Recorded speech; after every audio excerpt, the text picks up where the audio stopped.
Hello and welcome to Bible Study with Alice, and today we're on day 130, Psalm 130 of our daily psalm reading. We're reading from the ESV translation, but you're more than welcome to join us from a different translation.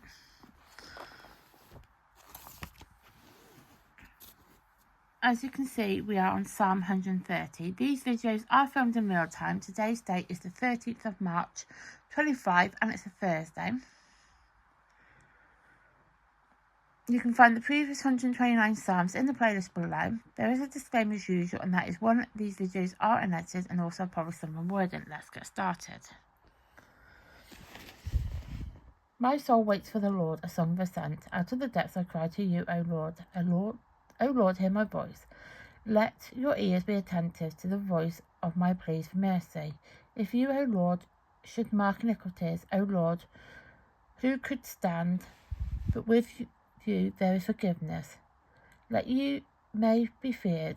I wait for the Lord, my soul waits. And in his word I hope, my soul waits for the Lord. More than the watchman for the morning, more than the watchman for the morning. O Israel, hope in the Lord. With the Lord there is steadfast love, and with him is plentiful redemption. And he will redeem Israel from all his iniquities. So that is Psalm 130 complete. Tomorrow we'll be doing Psalm 131. So for those who are new, I split the video into 3 parts. So the first part we read the psalm, which is Psalm 130. Then we talk about the psalm time periods and all that.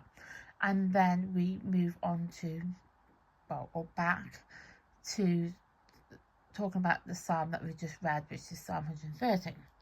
So with the time periods of the psalms, they are written over a 1,000-year time period. They are written by multiple different authors. The main author is usually King David, but there is a lot of authors that would be classed as unknown, because with the Psalms, they don't know who actually written them all. So there are a lot of unknown authors for a lot of the Psalms.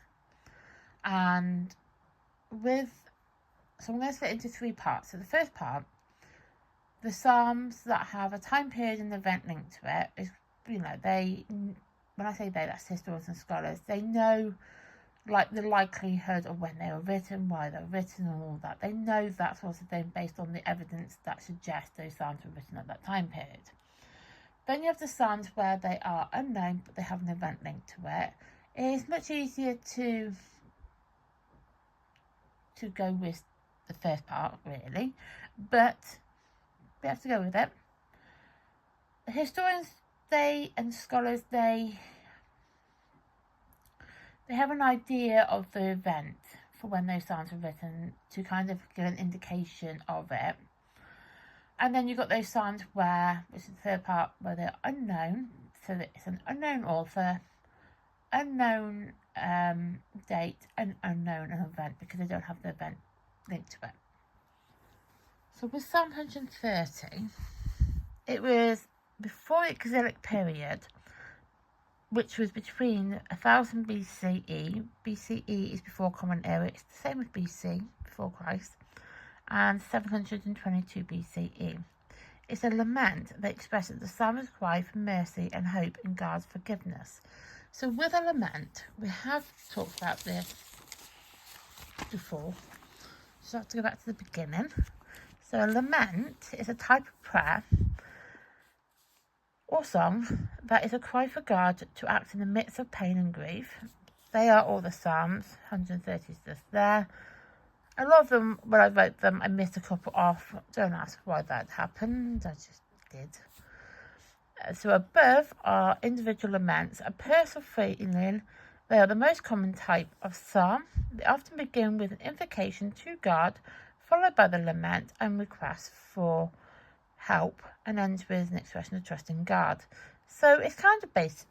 You basically could say it's a bit like a prayer that we could do ourselves in our own private time. So with that, you obviously open your prayer with an invocation to God, so you invite God in. Then you follow that then by the lament, so the pain and grief, and then you request for help from God. you obviously request the help. And then you end that with an expression of trust in God that God will then fulfill your request. So that is obviously what a lament is all about. So that's just that. Psalm 130. So now we know what a lament is all about. So it's obviously expressing that the psalmist cry for mercy and hope in God's forgiveness. So he obviously wants mercy and hope in God, that God will, forgive. That's basically what he's trying to do. He wants forgiveness, and he hopes that by crying to God for mercy and hope that God will, fulfill his forgiveness. So that is Psalm 130 complete.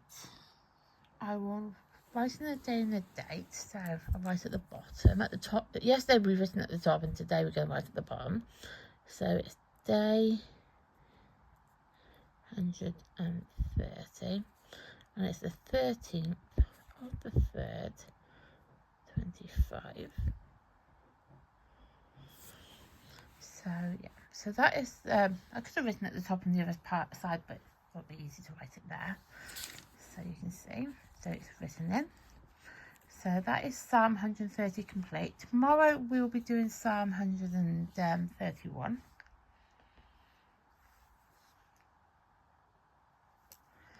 Thank you for watching.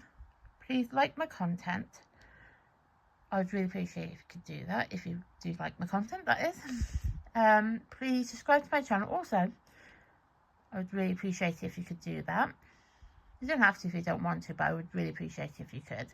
And please turn on the notification bell so you get notified of content like this. Thank you and goodbye.